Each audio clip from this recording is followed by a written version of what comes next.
Welcome one, welcome all. Welcome to Monday. Welcome to Countdown Day, and welcome to 2024. And you know what? I cannot think of any better time than right now to give my personal top 10 best Transformers releases of 2023, the year that was. And you know what? Good riddance to it. I'm happy to see it gone.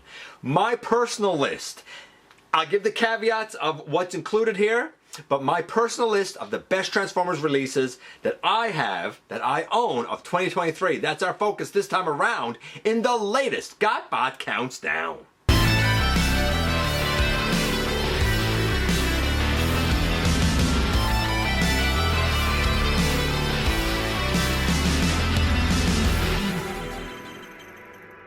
Hey all, welcome back to the channel. I'm your absolute humble host, Dennis Moulton, aka GotBot. As always, please like, comment, share, of course, subscribe, and while you're at it, light 'em up, baby. Hit that notification bell, please. It helps me out a ton, and it lets you know when content of all sorts goes up here on the channel. Check out Machinery of Man, The Everything Factor, all the groups that I'm either a mod or an admin for, as well as all of my social media links. All of that's in the description down below.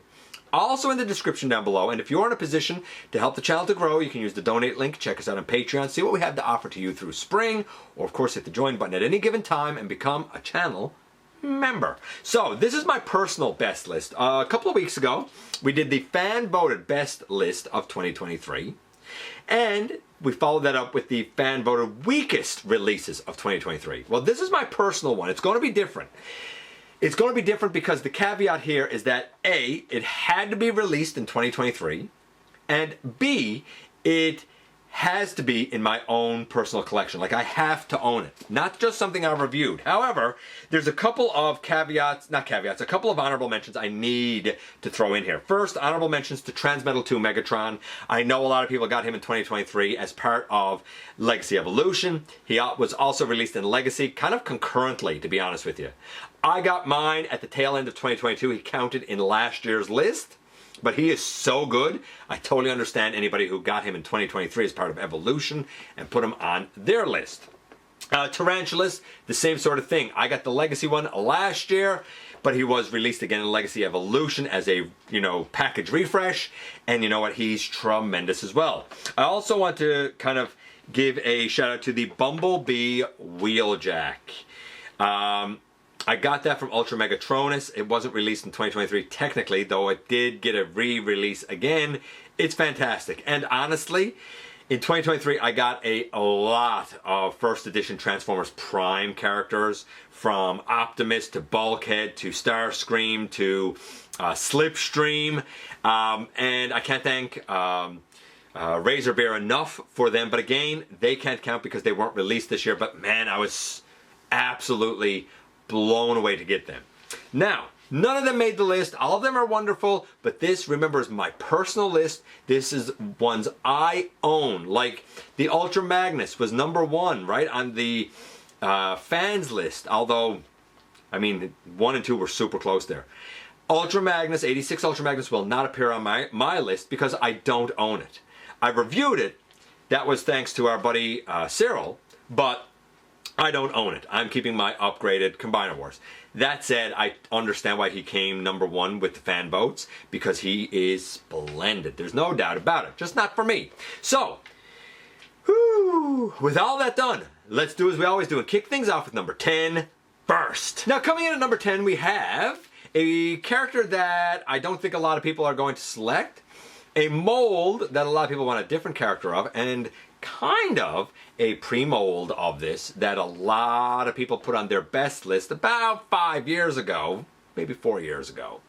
I'm talking about Detritus or Detritus. I love the remold of the Siege Hound mold. I did not care for the Siege Hound mold that much because to me the alt mode was just, it was too stylized. It was too not Hound.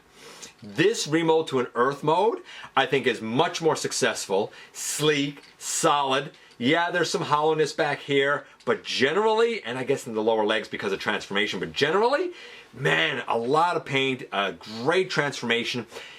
When the Siege one came out, I liked it fine enough, but I said it just didn't land for me as a Hound. Actually, I own that mold as Hotshot, and Cybertron Defense Hotshot, and it's pretty good. I think the Earth mode knocked it out of the park, and what was the chances that we were going to get this character? I love having a different fringe character. I love having this mold, and I'm glad I was able to get it really before the Hound to know if I actually like it, because if I didn't like it, I was going to stick with the Classics Hound. I like this enough that when the Studio Series, supposed to be Buzzworthy Bumblebee, but since that's ending, I don't know what it's going to become. I still reckon it's probably going to be a Target exclusive. I don't know, maybe they'll shift it over and it'll just be a regular Studio Series 86. I have no idea. But I do know now that I like this mold enough that I am more stoked now to get the Hound than I was before. And I was pretty pumped before. When a mold pumps you up even more to get it again, I call that a success, and that's why this guy takes the number 10 slot. Number 9 for me is one that not a lot of people, because I don't think he actually, I can't remember if he ranked or not, but it's one that people voted for and said that it was boring when we were talking about the weakest releases. I don't get it because I absolutely love Devcon. I think Devcon is great. I think it takes everything from the Blur mold, the Studio Series 86 Blur mold, which I was only kind of iffy on, and improves everything. This guy has tremendous articulation. The transformation is smooth. Even with his backpack, it's nice and clean. It looks like he jumped off the screen. We have waited 40 years, 39 years for a proper Devcon, 38 years maybe, for a proper Devcon. And I think the wait was well worth it because it took a mold that I was iffy on them using for this character and nailed it, knocked it out of the ballpark. Devcon takes the number 9 slot. Number 8 is one of those characters that I think the mold is only okay for it, but I do think it's the right mold for this character. In fact, previous releases of this character that have been exclusives to, I want to say BotCon or the Collector Club or something, I always thought were cool, and I always wanted a version of this character, but I wanted the right body type for him. And to be fair, he was supposed to be released with the right body type many years ago, and I believe that ended up getting canceled. I held out hope that one day we would get a proper Toxitron. And now we do. The wild greens, the wild purples. I love it. Plus, he has the... This is a 3D printed... it's his plunger accessory that he didn't come with, but he really should have. It can plug into his armory. He can hold it in his hand. I can't remember what it's called. I'll probably talk about it another time. I won't do it here right now. I just popped that out. But yeah, it's an accessory. I think you can get a full accessory kit with the plunger in it, actually. It totally, completely fits the character. Go in that slot. There you go. It totally, completely fits the character. The mold is a bit iffy. I wish that these shoulder pieces moved like the original Laser Prime shoulder pieces did. However, originally, Toxitron was supposed to be released using that original Laser Prime mold that got canceled. And we've seen a couple of other iterations since then, like using the Combiner Wars mold and stuff. But I held out hope that one day we would get a Toxitron. And when we got the Legacy Laser Prime, I said, come on. At some point we're getting a Toxitron, right? And sure enough we did. And that is exactly what I wanted this mold for. And now I got it, and I'm real happy, and he takes the number 8 slot. Number 7 is something beautiful, something gorgeous, that a bunch of dirty bigots turned into something gross. I'm talking about Nightshade. Nightshade has a beautiful alt mode. I love the metallic green-ish paint. Very functional robot, interesting transformation. And I was very happy to get this. And I love representation in fiction. However, there's a bunch of, and I'm going to call them what they are, bigots, because that's what they are, who voted for this as one of the worst releases of the year because they didn't, here's the thing, they didn't say anything about the actual release. They didn't say anything about the figure. They said, I don't like the politics it represents. Then you're disgusting if you don't, because representation is never ever a bad thing. And taking all of the politics out of it, quite frankly, if you have a bot that looks this good and an owl mode, how many owls do we have? What's not to like? Plus, even the little dagger accessory storage in the wings is seamless, smooth. Nightshade, Earthspark, fantastic and takes the number 7 slot. At number 6, I said when I did this review that you have to do the transformation exactly right. And if you do that, this is a beautiful mold. And I said then, get some version of it. You can get every version of it, I suppose, if you want. But before they're done with this mold, get some version of Skyquake. Or it could be Dreadwing, or any other use that they do. What a fantastic mold. Some people said that they had issues, of course, with the transformation, but there's a very specific way to do the torso transformation. And once you nail that down, this guy is splendid. The articulation is great, the heft, the solidity, everything here is fantastic. One of the strongest releases of the year with a ton of paint, really kind of tough looking plain alt mode and a real tough looking bot mode. Man, oh man, Skyquake or Dreadwing, whichever you prefer, both if you like, are fantastic and takes the number 6 slot. And now a hush falls over the crowd as we have reached the ever coveted, ever popular halfway mark. And at the halfway mark we go to Rise of the Beasts and Studio Series with Optimus Primal. Here's the thing, I intend to really use this as Ape Link, because I will use my Kingdom Primal as Primal. But this is splendid. It's fun to transform. It's fairly easy to articulate, and I used it just very quickly for this year's holiday stop motion, which was recorded super fast. It didn't give me a chance to really explore everything this guy can do, but it was just enough to give me what I needed. Great gorilla mode, excellent solid robot mode. A lot of moving parts. Yes, a little bit light on the mass, but there's great heft, great articulation, and quite frankly, the molded in detail is second to none. I understand why people would look this guy over, look this mold over, but man, you're doing yourself a disservice. Trust me when I tell you that Studio Series Rise of the Beast Optimus Primal is a joy to behold. And definitely worth the pickup, and he takes the number 5 slot for one of my best Transformers releases of 2023. At number 4, we stick with Rise of the Beast, and we stick with Studio Series because I have adored Scourge, who I call Burden. I get that this is not animation accurate. I get that it's based on concept art. I kind of wish that they'd left the head like this, because I really sort of dig it. It's very gladiator-like. I think I actually prefer this head over what we got in the film. The shoulders, granted, I kind of wish that they were the other way. But, I mean, I dig the big blade under his arm. I dig the blaster here and that you can put this back here. I love the alt mode. Now, a lot of people have had issues with the translucent somehow breaking. One guy I spoke to sadly said that he had 3 copies and all 3 of them broke at the translucent hinge. I don't know how they all broke. I've transformed them a bunch of times and it works fine for me. Here's the thing, if you have experienced breakage, then I get how this guy will probably be on your worst list. I haven't experienced the breakage. If anything, I have found him to be quite solid in both modes, and this looks terrifying, and his truck mode looks very sinister. What's not to like when you're looking for a big, bad dude? Scourge, or in my case, Burden, takes the number 4 slot. Top 3. Remember, this is completely subjective. This is only the things that I bought this year. Your list undoubtedly would look different based on what you bought. The fan voted list looks very different, but I think most people will agree that one of the best of the year is probably Snarl. I mean, the Dinobots have been great. I can't wait for Swoop in April to kind of round this out, and that's closing in on my swan song for a lot of what I'm collecting. I love this. I think that the robot mode is spectacular. Mine has an add-on kit with the sword here and the G1 style blaster, even though in the show he shot from his sword. It was weird. And mine also has a filler kit like on the feet and stuff. I had to glue these ones in because they just fell out.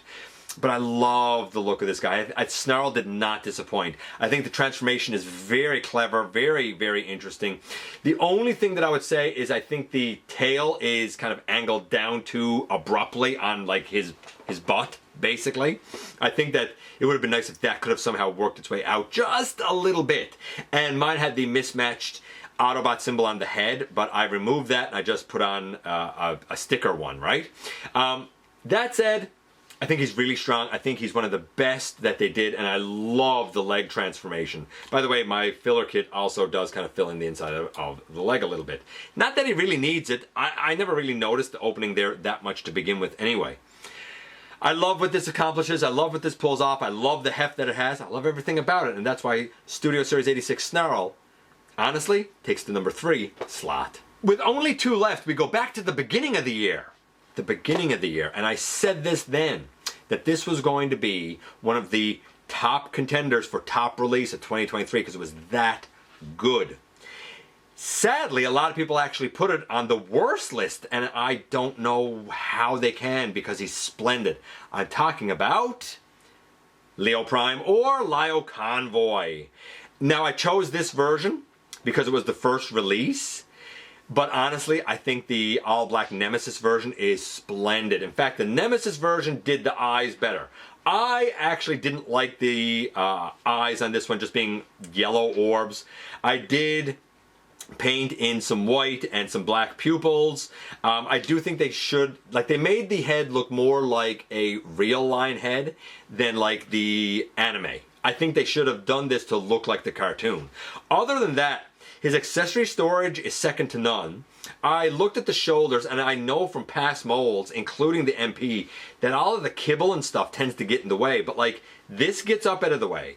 It can fold back. Same with the head. It gets up out of the way or it can fold back. The arms and the shoulders have full range of motion. This on the back of his arm is accurate, but it doesn't get in the way. The way the backpack just comes back here is, honestly, like, I can even bring it down a little bit more. But like, it doesn't stick off. It looks fine. He has big, hefty, chunk and solid feet. He has nice knees. Everything locks in so nice. Tons of paint on the chest and the head and everything else. Loads of it. No, this is not Optimus Prime as a lion. No, this is not Optimus Primal. Prima is the body type that is used for Optimus Prime, right? He's part of the lineage of the Prima body type. As is Optimus Prime's descendant, Optimus Primal, and another descendant, Lio Convoy, or Leo Prime, and even another descendant, Big Convoy. Anybody that looks like Optimus but isn't Optimus, quite frankly, is a descendant of the Optimus body type. Just like the Liege Maximo is the Seeker body type. Right? Not everyone is Starscream. They're all the Liege Maximo body type. Just like all of the animals, all of the beasts are the Onyx Prime body type. Just like all of the combiners are the Nexus Prime body type, etc., etc., etc. I digress. The look, the transformation, the articulation, this thing knocked it absolutely out of the ballpark. And for me, it took the number 2 slot. Tippy top number 1 release for me, for what I picked up for the year. And honestly, we go right back to the beginning of the year again, and this guy grabbed my attention, and he never let go. He became the measuring stick that I compared everything else to, and some people voted against him in terms of being one of the best and said he was one of the weakest. I don't think you have a clue what you're talking about. I'm sorry, because I have to say that for me, bar none, the best was Tarn. I think this was splendid. No, I don't think he should have been bulkier. I think this is the right size. The Tarn I know is from Cyberverse, not the comics. Would it have been nice if the face mask could come off? I suppose, but honestly, I know who he is, and I'm like Glitch or Damus, I think. And I'm like, I still don't know who that character is. Like, you want to talk about a popcorn fart of a reveal? That's it. I don't know who that is. The articulation, second to none. Yes, granted, when you put the arm out straight like this, it is a nuisance. Unlike Chase from the Legacy United line, who has a similar sort of issue at the shoulder, there's nothing here on the back that limits the shoulder movement, so having to put it out to the side this way is not a big deal. The inside motion here of the arm is great. I love the transformation. Those that voted this guy as worst said, he doesn't have real wheels, he just has these molded in little nubs. While real wheels would be nice, I presume the molded in nubs are there so that when you lay this guy down, none of his painted surface scrapes and scrubs on the ground or the table or wherever you have him. Nothing hinders the articulation. There's tons of paint here. There's a high parts count. He has the mass. He has everything. And you know what? Like, I'm looking at him. Where's the hollowness? He's sleek. He's slender. And then they used it again for bludgeon. And while I love my Reveal the Shield bludgeon, honestly, if you didn't like the Tarn but you liked the bludgeon, or if you liked the Tarn and you didn't like the bludgeon, or if you like both, this mold is the bar none measuring stick of what a fantastic Voyager could be, should be. And for me, with what I bought this year, this guy takes the #1 slot. He grabbed it in the beginning of the year and never let go. And that's it, 10 down to 1 once again. And you know what? I know that some of them are going to be different picks from what you had. I would love to hear what your best and worst was, because of course you would have probably picked up and bought different items from me, right? I picked up and bought different items from what you bought. Everybody has their thing and their favorite.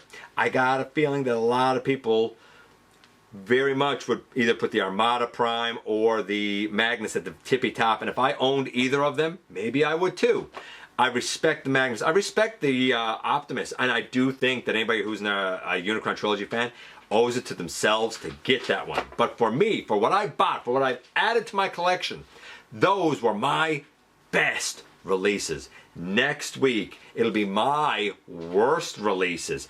That was a hard one to put together. Real hard. But we'll come back, we'll get together, and we'll do that one next week. Then we'll get back to our regular voting, as we always do. But for now, let me know your favorites. I appreciate you guys coming by, giving me some of your extremely valuable time. I do know how important it is to you. If you're in a position to help the channel to grow, you can use the donate link. Check us out on Patreon, see what we have to offer to you through spring, or of course, hit the join button at any given time and become a channel member. While you're at it, hit the subscribe button, stick around, have some fun with us here on the channel. But especially don't forget, not for a moment, not for a second, that each and every single solitary day, you right there, you do make a difference in the world. And I look forward to the next time that you and I get together to have another visit, either in the live streams on Thursday nights at the stop motion premieres, or the old-fashioned way, right here inside the videos. Happy New Year.